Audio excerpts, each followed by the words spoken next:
Weekend था, कल Sunday था और आप लोगों को बहुत बेताबी से इंतज़ार रहता है गंगापुर सिटी और उसके आसपास की अपडेटों का। दोस्तों, कल सबसे पहले आज की जो खबर है उसकी शुरुआत मैं कल के जो प्राइम टाइम शो है वहाँ से करूँगा कि कल का जो प्राइम टाइम शो आप लोगों ने देखा। सबसे पहले तो आप सभी का बहुत बहुत शुक्रिया कि 11,000-12,000 से ज़्यादा उसको व्यूज़ मिल चुके हैं। लोगों के बहुत सारे कमेंट्स और मैसेज मेरे पास में आए हैं। बहुत अच्छा इंटरव्यू था वो विधायक रामकेश जी मीणा साहब का। अगर उस पूरे इंटरव्यू का कुछ सारांश हम निकालें तो उन मुद्दों पर मैं आज आपसे थोड़ी सी बातचीत करना चाहूँगा। देखिए दोस्तों, मैं एक पत्रकार हूँ और मैं किसी पार्टी की आइडियोलॉजी से कोई बिलोंग नहीं करता हूँ। मेरा उद्देश्य है कि जनता तक प्रतिनिधियों की बातें पहुँचनी चाहिए और प्रतिनिधियों तक जनता की बातें पहुँचनी चाहिए। कल का जो इंटरव्यू था उसको लेकर के जितने भी कमेंट्स और जितने भी फीडबैक मेरे पास में आए हैं आज तक, वो बड़े मिलते जुलते थे मेरे विचारों से। कुछ एक लोग ऐसे थे जिनके विचार ठीक है हमसे नहीं मिलते, लेकिन ज़्यादातर लोगों के विचार हमसे मिलते जुलते थे। अगर उस इंटरव्यू का हम डीएनए करें, उसका पूरा डिस्क्रिप्शन करें, विश्लेषण करें, तो आप लोगों ने देखा है, आप लोगों के सामने था कि जितने भी सवाल विधायक महोदय से पूछे गए उन सारे सवालों का उन्होंने गोलमोल जवाब दिया। किसी भी सवाल का क्लियर जवाब हमको नहीं दिया। ये आप सबने देखा है। इसके अलावा विकास कार्यों के जितने भी सवाल थे उन पर भी वो बचते नज़र आए। कुल मिलाकर के उनके पास में बताने के लिए कुछ भी ऐसा नहीं था कि उन्होंने कौन कौन से विकास काम किए, कौन कौन से विकास काम नहीं किए।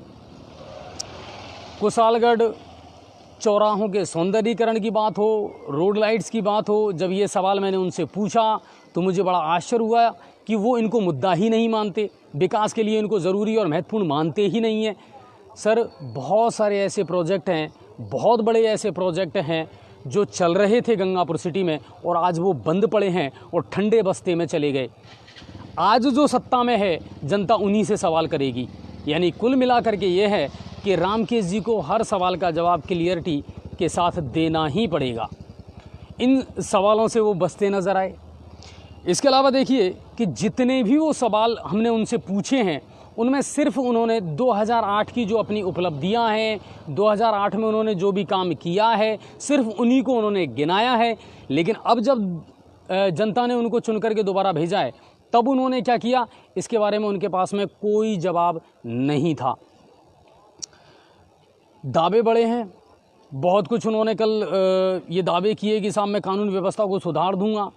इसके अलावा रोड लाइट्स हैं, सफाई है, इन पर भी अब मैं जी जान से ध्यान दे रहा हूं और बहुत जल्दी। हाँ, और एक बहुत बड़ी बात कि पानी के लिए तो उन्होंने एक टाइम भी दे दिया कि 10 दिन में, आने वाले 10 दिन के अंदर अंदर पानी की जो समस्या है उसको मैं दूर कर दूंगा। मैं विधायक महोदय से एक विनम्र निवेदन करना चाहता हूँ, सर आपके पास अभी बहुत टाइम है और अगर इच्छा शक्ति हो ना करने की तो बहुत कुछ किया जा सकता है। अगर आप करना चाहेंगे तो आपके पास इतना टाइम है कि आप गंगापुर के विकास में 4 चांद लगा सकते हैं। लेकिन आप में इच्छा शक्ति होनी चाहिए, आपके पास विज़न होना चाहिए। जितने भी सवाल हमने पूछे थे, सवालों के भी सवाल जब हमने पूछे तो गोलमोल नज़र आए और कहने के लिए कुछ भी ज़्यादा उनके पास में नहीं था।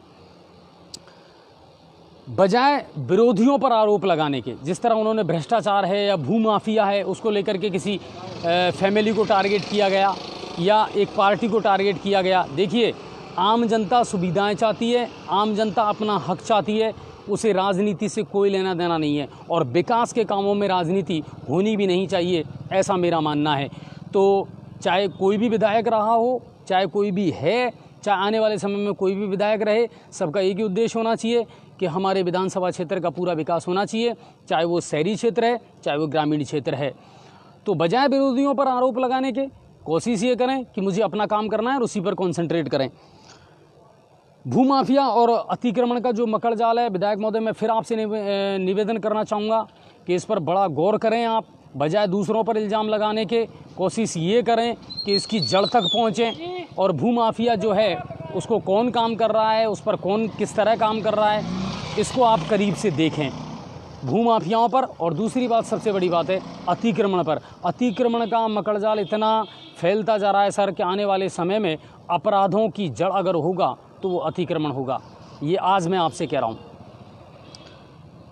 रेलवे अंडरपास, बहुत सारे लोगों ने कमेंट्स करा कि साहब रेलवे अंडरपास के बारे में आप ज़रूर पूछिएगा। कल ये सवाल मैंने उनसे ज़रूर किया था। और कितनी हास्यास्पद स्थिति है कि एक प्रोजेक्ट पास हो गया, उस प्रोजेक्ट का शिलान्यास हो गया, लेकिन आज भी वो प्रोजेक्ट यथावत है, यानी उस पर कोई काम हुआ ही नहीं है। गलती किसकी है? वी डोंट नो, हमें नहीं पता। ये जनता के दिमाग में है, जनता सब जानती है, जनता बहुत जागरूक है कि रेलवे का अंडरपास अब तक नहीं बना। सैकड़ों लोगों की जान जा चुकी है। कई गांवों के लिए वो अंडरपास बहुत महत्वपूर्ण है। उसके बावजूद भी अपनी राजनीतिक रोटियां सेकने के लिए कभी बीजेपी इल्ज़ाम लगा देती है, कभी कांग्रेस इल्ज़ाम लगा देती है। तो ये बड़ी दुखद बात है।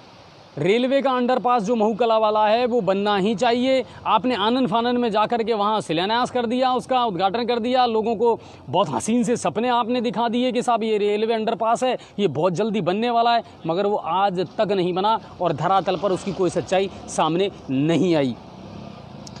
एक बात और मैं कहना चाहूँगा, लेकिन उससे पहले हमारे साथ हैं हमारे साथी रिपोर्टर पदम जी, और उनसे मैं थोड़ा सा इस इंटरव्यू के लेकर के डिस्कस करना चाहूँगा। पदम जी, बहुत बहुत स्वागत है आपका। पदम जी, इंटरव्यू आपने देखा होगा रामकेश जी का जो कल मैंने लिया था, क्या कहना चाहेंगे उस इंटरव्यू के बारे में?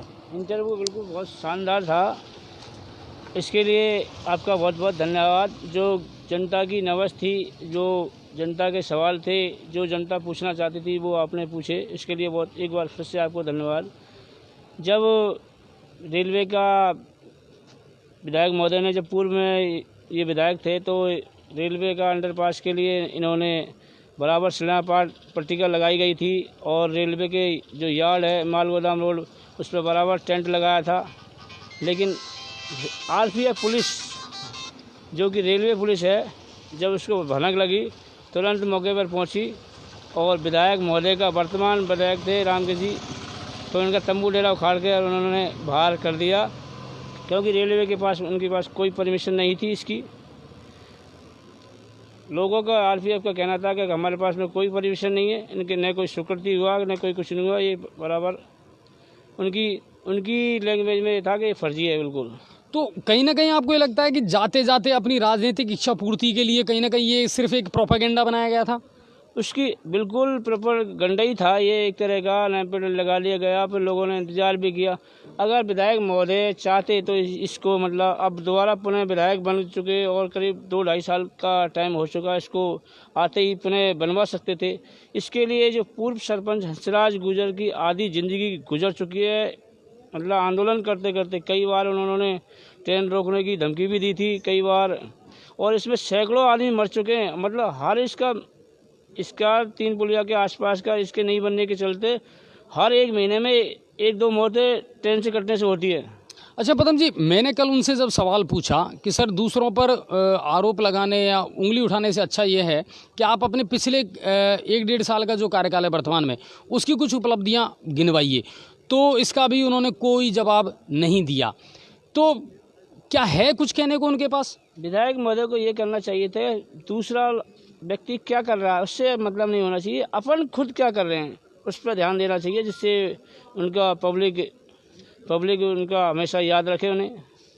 कुल मिलाकर के ये है कि भरोसा जनता ने दिखाया, जताया, और उसके बावजूद भी आज जनता निराश है। लेकिन एक बात मैं बड़ी आपसे कहना चाहूँगा यहाँ पर दोस्तों, कि सिर्फ विधायक रामकेश मीणा की बात नहीं है।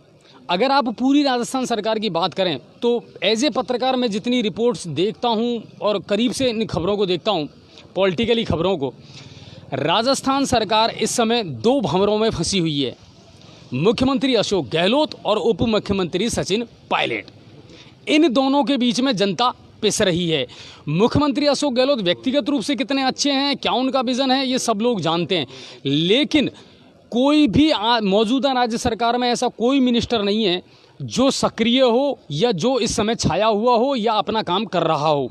मैं बड़े खुले शब्दों में इस बात को कह सकता हूँ, मंत्री रमेश चंद मीणा अपना काम बहुत बाखूबी कर रहे हैं, अखबार की सुर्खियां बने हुए हैं, लगातार मॉनिटरिंग करते हैं, फील्ड में रहते हैं और अपना काम कर रहे हैं। चिकित्सा मंत्री रघु शर्मा की अगर बात की जाए तो सर कोरोना महामारी ऐसी थी कि उन्हें तो सक्रिय होना ही होना था।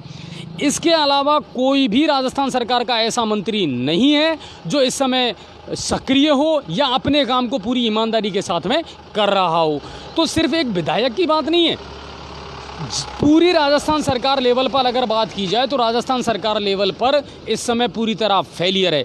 पदम जी, राजस्थान सरकार, मौजूदा राजस्थान सरकार कहते हैं कि साहब गहलोत राजस्थान का गांधी है, और इस बात में कोई शक नहीं है कि वो व्यक्तिगत रूप से एक बहुत बढ़िया व्यक्तित्व हैं, लेकिन मौजूदा राजस्थान सरकार को लेकर के कहीं ना कहीं जनता ठगा महसूस कर रही है। आम लोगों के लिए तो बिल्कुल आप जैसा कह रहे हैं, बिल्कुल ठगा महसूस कर रही हैं।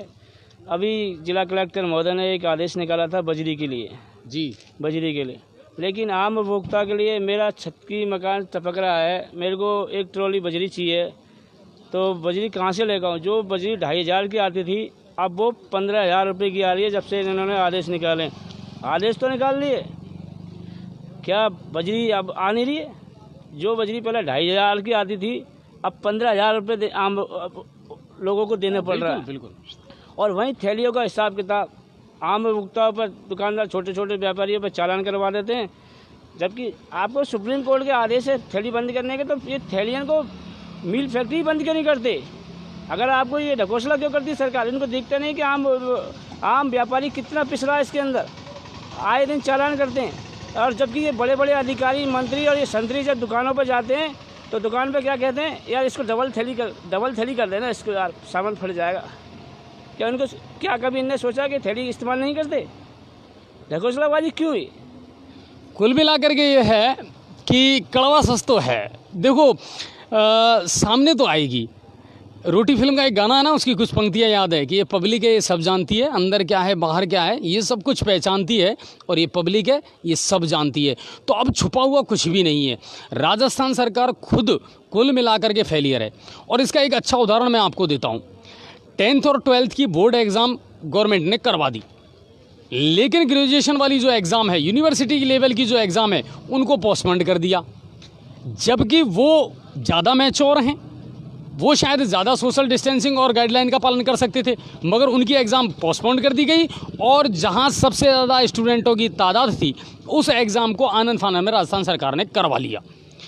कई ऐसे मुद्दे हैं, अगर आप 1-1.5 साल की, आप सिर्फ विधायक से बात ना करें, अगर आप राजस्थान सरकार की उपलब्धियों की बात करें तो क्या 1-1.5 साल में, 2 साल में राजस्थान सरकार ने कोई बड़ी योजना बनाई?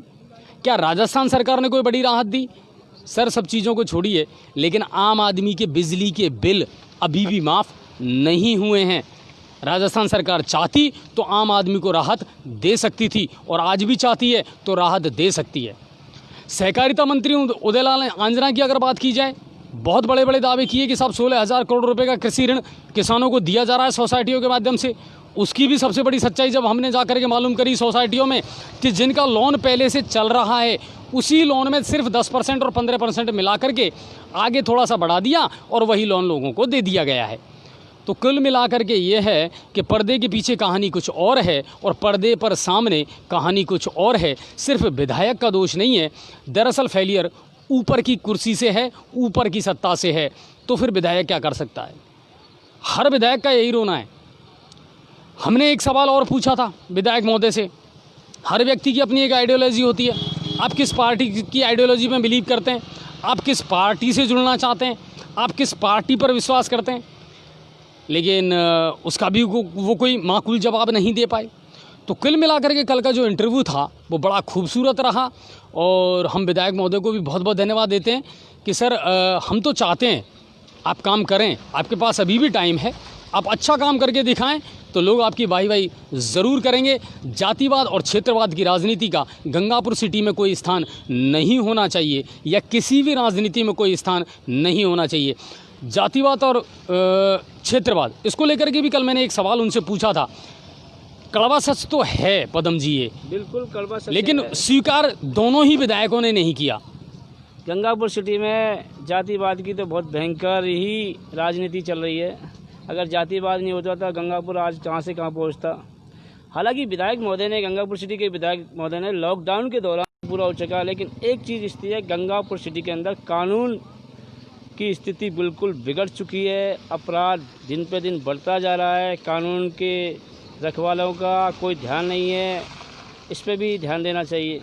कुल मिलाकर के ये पदम जी कि देखो, जब लीडर अगर सक्रिय नहीं होगा तो ब्यूरोक्रेट्स भी निष्क्रिय हो जाएगा, और अगर लीडर सक्रिय हैं तो ब्यूरोक्रेट्स को भी सक्रिय होना पड़ेगा। विधायक महोदय को फील्ड में रह करके मॉनिटरिंग करनी ही पड़ेगी और सक्रिय होना पड़ेगा।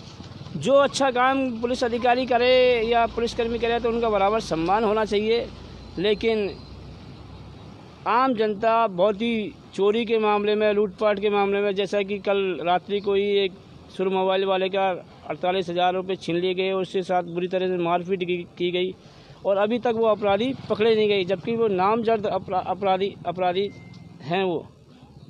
तो कुल मिलाकर के ये है कि बहुत कुछ है कहने सुनने को, और जनता के अपने दर्द हैं सर, अपनी समस्याएं हैं, और वो लोग आप पर भरोसा करते हैं। 5 साल के लिए आपको चुना है तो आपको कुछ काम करके दिखाने पड़ेंगे। जी दोस्तों, एक चीज़ पुलिस के मामले में एक चीज़ अच्छी बताता हूँ मैं आपको, जो मेरे साथ में वाक़या घटा था।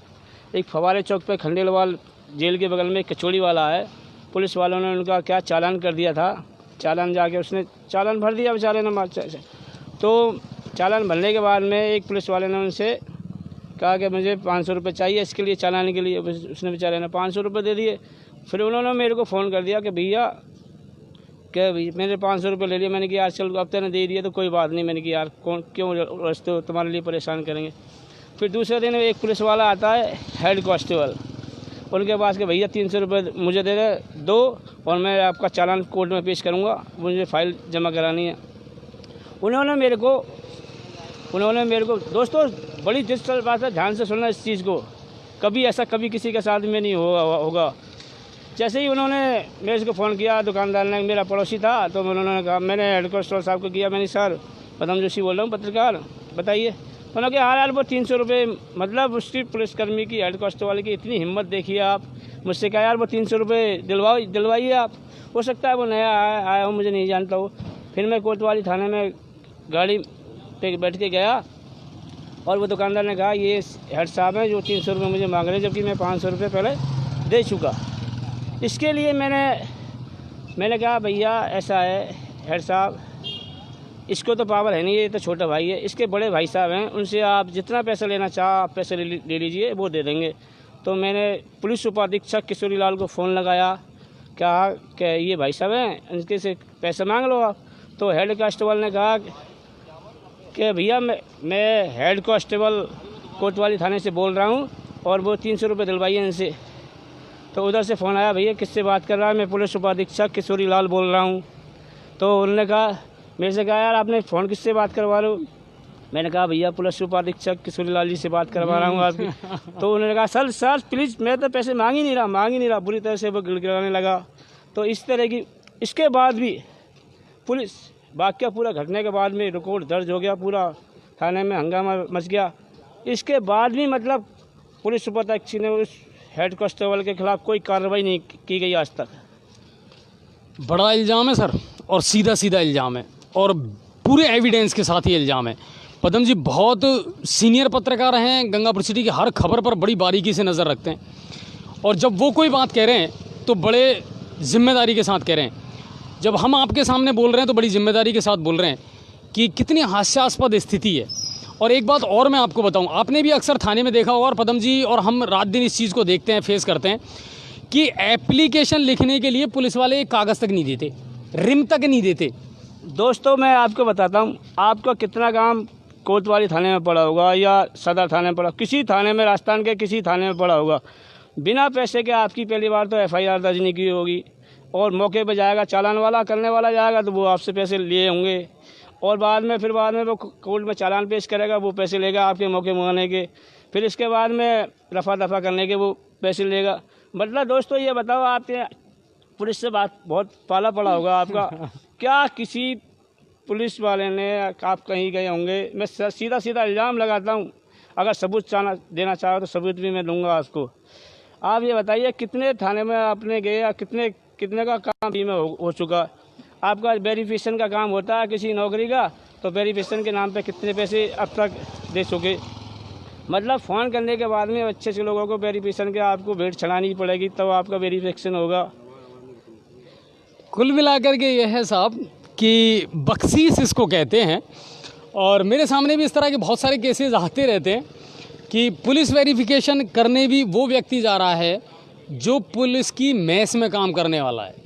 बड़े अफसोस की बात है, और ये मेरे सामने भी हुआ है, मेरे सामने आई है ये हकीकत कि वेरिफिकेशन करने पुलिस वाला नहीं जा रहा, या बीट का वहाँ जो कांस्टेबल लगा हुआ वो नहीं जा रहा है, बल्कि मैस में लगा हुआ एक कर्मचारी जा रहा है और वो रिश्वत मांग रहा है बिल्कुल खुलेआम, और तभी वो वेरिफिकेशन करके देगा। कितने ही चक्कर तो लगा लो आप, बिल्कुल बिल्कुल पदम जी, ये सच्चाई है। जब तक आपको वैलिडिटी चढ़ जाएगी, जब तक चक्कर लगाते रहो वेरिफिकेशन होगा ही नहीं आपका। बिल्कुल ये कड़वा सच है। और मैं एक बात आपसे जिम्मेदारी के साथ कहना चाहूँगा, और जितने भी पुलिस महकमा है, कि सर हमारी आपसे कोई दुश्मनी नहीं है, बस हम इतना चाहते हैं कि जो आपका अपना जो ध्येय वाक्य है कि आमजन में विश्वास और अपराधियों में डर, कम से कम उस ध्येय वाक्य की आप लाज रखें। और प्लीज़, मैंने पहले भी अपनी रिपोर्ट में कहा है कि पुलिस को अपना व्यवहार कहीं ना कहीं सुधारना पड़ेगा। कानून व्यवस्था गंगापुर सिटी की इन दिनों बिगड़ी हुई है। कल शाम हायर सेकेंडरी मैदान पर सुर मोबाइल पॉइंट के कपिल अग्रवाल के साथ जो घटना हुई वो काफ़ी दुखदाई थी कि कुछ लोगों ने उनके साथ मारपीट की और उनकी जेब से 48,000 रुपये लूट करके वो फरार हो गए। और नामजद आरोपियों के साथ जब रिपोर्ट लिखाई गई तो पहली बार तो पुलिस ये मानने को ही तैयार नहीं थी कि उनके साथ लूटपाट की कोई घटना हुई है, लेकिन जब मीडिया वहां पहुंचा तो उसके बाद उनकी एफआईआर दर्ज की गई और उनकी गिरफ्तारी आज तक भी नहीं हुई है। तो ये सच है। और विधायक रामकेश जी से भी मैं ये कहना चाहूँगा, सर अगर कुछ करना है तो प्लीज़ जी जान से जुड़ जाइए, हम सब आपके साथ हैं। और आप अगर कुछ करना चाहते हैं और कुछ करके दिखाना चाहते हैं तो अभी आपके पास में टाइम बहुत है। तो ये कल के प्राइम टाइम शो को लेकर के तमाम चर्चाएँ थी। और पदम जी बहुत बहुत धन्यवाद, आपका बहुत बहुत शुक्रिया कि कुछ बहुत इंटरनल बातें पदम जी ने हमको बताई, और इसी तरह की खबरें हम आपके सामने लाते रहेंगे। अब बात करते हैं अगली खबरों की तरफ। कोरोना अपडेट, आज एकदम अचानक विस्फोट हुआ, कल राहत थी और पूरे सवाईमाधोपुर ज़िले में 5 केस आए, 2 केस गंगापुर सिटी से थे और इसके बाद में फिर सवाईमाधोपुर के अगर बात की जाए तो चौथ का बरवाड़ा, बामनवास, बाटौदा, इस तरह के कुछ केसेस थे। लेकिन ये 4 थे या 5 थे, इसको लेकर के थोड़ी सी संशय की स्थिति अभी भी बनी हुई है। सवाईमाधोपुर ज़िले में 83 लोग ऐसे हैं जो रिकवर होकर के अपने घर पहुंच चुके हैं, 7 डेथ हुई है। बहुत कम केस ऐसे हैं जो अभी एक्टिव हैं, बाकी सब लोग ठीक होकर के अपने घर जा चुके हैं। क्राइम रिपोर्ट की अगर बात की जाए तो कल की जो घटना थी वो मैंने आपको बताई, शाम को लेट ये घटना घटी थी कि उनके साथ लूटपाट हुई थी। मोबाइल के दुकानदार थे, व्यापारी थे, और जब वो अपने घर जा रहे थे तो उनके साथ में ये घटना हुई। इसके अलावा आज की जो खबरें हैं उनकी अगर मैं बात करूं तो एक बहुत बड़ा मुद्दा है जिसको लेकर मेरे पास भी बहुत सारे मैसेज आए हैं और मैं खुद भी उस लाइन से जुड़ा हुआ रहा हूं, तो इसलिए मुझे पता है उनके दर्द का। निजी शिक्षण संस्थान संघ गंगापुर सिटी ने आज मुख्यमंत्री के नाम एसडीएम को ज्ञापन दिया। ज्ञापन देने के पीछे सबसे बड़ी जो वजह थी वो ये थी कि सर इन दिनों निजी शिक्षण संस्थाएं और उनमें काम करने वाले कर्मचारी अपनी आर्थिक तंगी से जूझ रहे हैं। सर बहुत सारे लोग ऐसे हैं जिनको इनमें काम, इनमें रोज़गार मिला हुआ है और इन्हीं स्कूलों की वजह से इन लोगों की रोजी रोटी चल रही है। लेकिन मार्च के बाद से लेकर के अब तक ये लोग अपने घरों में बैठे हुए हैं। निजी शिक्षण संस्थान जो हैं, प्राइवेट स्कूल जो हैं, वो इनको तनख्वाह नहीं दे पा रहे हैं। तनख्वाह नहीं देने के पीछे सबसे बड़ा कारण है कि साहब अभिभावक हमको शुल्क नहीं दे रहे हैं। आज उन्होंने 4 सूत्रीय मांगों को लेकर के ज्ञापन दिया। अध्यक्ष अनुज जी उनके साथ में थे और इसके अलावा उनका ये कहना था कि साहब एक तो सबसे बड़ी बात है कि स्कूलों के जो वाहन हैं उनका जो फिटनेस शुल्क है या आरसी का जो भी शुल्क है उसमें थोड़ी सी राहत दी जाए। बिजली के जो बिल हैं वो माफ़ किए जाएं। तो कुल मिलाकर के ये है कि मेरी भी सरकार से विनम्र प्रार्थना है कि निजी शिक्षण संस्थानों में लगे हुए जो टीचर्स हैं, कर्मचारी हैं, उनकी तकलीफ़ों पर भी आप ध्यान ज़रूर दें सर। उनके पास भी इस समय बहुत बुरी कंडीशन है और वो बहुत बुरी आर्थिक तंगी से जूझ रहे हैं, क्योंकि बहुत सारे स्कूल तो ऐसे हैं जिन्होंने अपने कर्मचारियों को अब नौकरी से हटा भी दिया है। अब उनके पास में कोई विकल्प भी नज़र नहीं आ रहा कि वो क्या करें। MA BEd और पढ़े लिखे ये लोग दर दर की ठोकरें ना खाएं। सरकार को इस पर ध्यान ज़रूर देना पड़ेगा। तो निजी शिक्षण संस्थानों की जो विपत्ति है, आपत्ति है, उसके लिए भी मैं बिल्कुल विनम्र प्रार्थना करूंगा मुख्यमंत्री महोदय से और प्रशासन से कि सर जब आप श्रमिकों को दे सकते हैं सुविधाएं, वेंडर्स को दे सकते हैं, 18 ऐसे लोग हलवाई हैं, टेलर हैं, इनको जब आप शामिल कर सकते हैं तो कहीं ना कहीं इस वर्ग को भी ना भूलिए जो अपनी विपदा में इस समय फंसा हुआ है और आपसे पूरे अपने स्वाभिमान के कारण आपसे कह भी नहीं सकता। तो प्राइवेट स्कूल वालों ने आज ज्ञापन दिया। भारतीय जनसंघ के कार्यकर्ताओं ने और आज पुण्यतिथि मनाई डॉक्टर श्यामा प्रसाद मुखर्जी की, जो भाजपा के संस्थापक रहे हैं। और वृक्षारोपण करके, पेड़ लगा करके, हरियाली का संदेश दे करके आज भाजपा के जो कार्यकर्ता थे उन्होंने डॉक्टर श्यामा प्रसाद मुखर्जी की इस पुण्यतिथि को सेलिब्रेट किया। तो हम भी उनको नमन करते हैं कि उन्होंने हिंदुस्तान की संस्कृति को एक नई पार्टी से रूबरू करवाया। अब आते हैं कुछ अहम मुद्दों पर। सीवरेज का काम बहुत तेज़ी से चल रहा है दोस्तों, तो घबराने की आवश्यकता नहीं है। मानसून ज़रूर शुरू हो चुका है, ये थोड़ी सी टेंशन ज़रूर है। बाकी सीवरेज का काम बहुत तेज़ी से चल रहा है और ट्रैक यूनियन से लेकर के और तहसील तक नल कनेक्शन भी अमृत योजना के तहत किए जा रहे हैं। यानी खबरों का असर हो तो रहा है। कई क्षेत्रों में नल कनेक्शन दिए जा रहे हैं और हमने, क्योंकि कल या परसों शायद हमने इस चीज़ को दिखाया था कि जामा मस्जिद वाले एरिया में लोगों को खुद को ही कनेक्शन करने पड़ रहे हैं। इसके बाद जलदाय विभाग सक्रिय हुआ, लगातार हमारे संपर्क में रहा और आज ये है कि अब लोगों को कनेक्शन दिए जा रहे हैं। तो अच्छी बात है, आप लोग भी इन चीज़ों का ध्यान रखें थोड़ा सा और सूचना ज़रूर दें विभाग को। देखिए, विभाग के साथ आप कोऑपरेट करेंगे तो विभाग आपके साथ कोऑपरेट करेगा, लेकिन अगर विभाग कोऑपरेट नहीं करता है तो फिर हम मौजूद हैं। लोकतंत्र का चौथा स्तंभ हमेशा आपके साथ खड़ा हुआ है। तो कनेक्शन शुरू हो चुके हैं और सीवरेज की लाइनों को जोड़ा भी जा रहा है। यस, घर घर जो कनेक्शन है सीवरेज का, वो जो इंटरनल कनेक्शन किए जाते हैं वो भी अब शुरू कर दिए गए हैं और आपको ज़्यादा परेशानी अब नहीं उठानी पड़ेगी। इसके अलावा 5 कॉलोनियाँ ऐसी थी जिनमें पानी नहीं आ रहा था, उनमें शुरू हो चुकी है सप्लाई, क्योंकि वो जो फॉल्ट था वो निकाल दिया जलदाय विभाग ने और अब वो उसको भी ठीक कर दिया गया है। इसके अलावा मैं नगर परिषद का एक चीज़ के लिए और शुक्रिया करना चाहूँगा कि एक कॉलोनी थी जहाँ से मेरे पास मैसेज आया था कि साहब 3-4 दिन से नालियों का जो कचरा है उसको किनारे पर कर दिया गया है, लेकिन उसको उठाया नहीं गया। आज सुबह जब मैंने विभाग को कॉल किया तो उन लोगों ने तुरंत उस पर एक्शन लिया और ट्रॉली वहाँ पर भेजी और दिन में दोपहर तक वो कचरा वहाँ से फिनिश कर दिया गया। तो शुक्रिया नगर परिषद का। अगर आप अच्छे काम करेंगे तो हम दिल से आपकी तारीफ़ करेंगे। काम तो करना पड़ेगा, हाँ, जनता आपसे यही चाहती है और नगर परिषद के द्वारा ये काम किया गया। रही बात मौसम की, मौसम दिन में बहुत ज़्यादा गर्मी थी दोस्तों। जब मैंने लाइव दिखाया था आपको दौसा गंगापुर रेल लाइन का, तो उस समय बहुत गर्मी थी, लेकिन उसके बाद फिज़ा बदली और ठंडी हवाओं ने बहुत सुकून पहुंचाया और रिमझिम बारिश की फुहारों ने दिलों को गुदगुदाया। कुल मिलाकर के ये है कि अब मौसम ठंडा है, जैसा कि आप देख पा रहे हैं, और हम तो चाहते हैं बारिश चले तो किसानों के चेहरे भी खिले और भीगे हुए तनमन जो हैं वो कहीं ना कहीं एक नई पॉजिटिव सोच के साथ में आगे बढ़ें। दौसा गंगापुर रेलवे लाइन के बारे में जितनी मुझे जानकारी थी, हालांकि मैं इस बारे में और जानकारी भी लूँगा, उसके बारे में मैंने आपको लाइव दिखाया और मुझे बहुत खुशी हुई कि आप लोगों ने उसको बहुत अच्छी संख्या में देखा।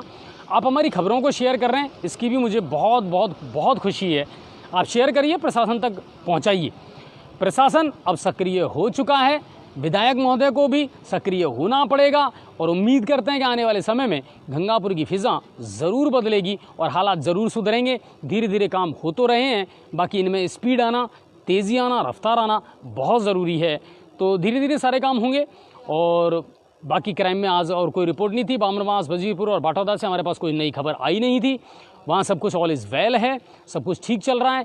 आप भी जहाँ हैं, जैसे हैं, सुरक्षित रहिए, अपना ख्याल रखिए। और हाँ, जो बारिश आएगी कोरोना के केस बढ़ेंगे ज़रूर, क्योंकि घबराने की ज़रूरत नहीं है। अगर आपको छोटी सी जुकाम भी है और आप टेस्ट करवाएंगे तो हो सकता है आप पॉजिटिव आ जाएं, लेकिन ये ध्यान रखिए अगर आप अपना ख्याल रखेंगे तो आप नेगेटिव भी हो जाएंगे।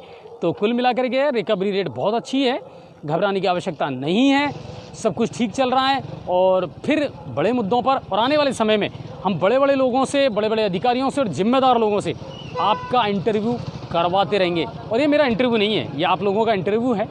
आप लोगों की बातें प्रशासन तक पहुंचाना ये मेरी जिम्मेदारी है। एक अपील ज़रूर करना चाहूँगा दोस्तों, दिन भर में मेरे पास इतने फ़ोन आते हैं सर, लोग छोटी छोटी समस्याओं को मुझे बताते हैं। मैं समस्याएं दूर करने वाला नहीं हूं सर। नल की, बिजली की, गंदगी की, सफाई की जितनी समस्याएं हैं मैं उन्हें हल नहीं करने वाला। मैं आपकी बातों को मजबूती के साथ प्रशासन के सामने सिर्फ रख सकता हूं। आपसे मैंने पहले भी कहा, हर जगह मैं नहीं पहुंच सकता या मेरी टीम नहीं पहुंच सकती। वीडियो बनाइए, क्लिप बनाइए, उसके बारे में छोटी सी जानकारी लिखिए और आप मुझे मेरे नंबर पर भेज सकते हैं। मैं आज पहली बार, बहुत सारे लोग मेरे नंबर मांगते हैं, मैं नहीं देता क्योंकि मेरी अपनी एक पर्सनल लाइफ जो है ना वो चौक होकर के रह जाती है दोस्तों। लेकिन चलो फिर भी आप लोगों की सुविधाओं के लिए मैं आज अपने नंबर आप लोगों को नोट करवा रहा हूँ। 8079 065 807918। एक बार फिर मैं रिपीट कर देता हूँ, 8079065118।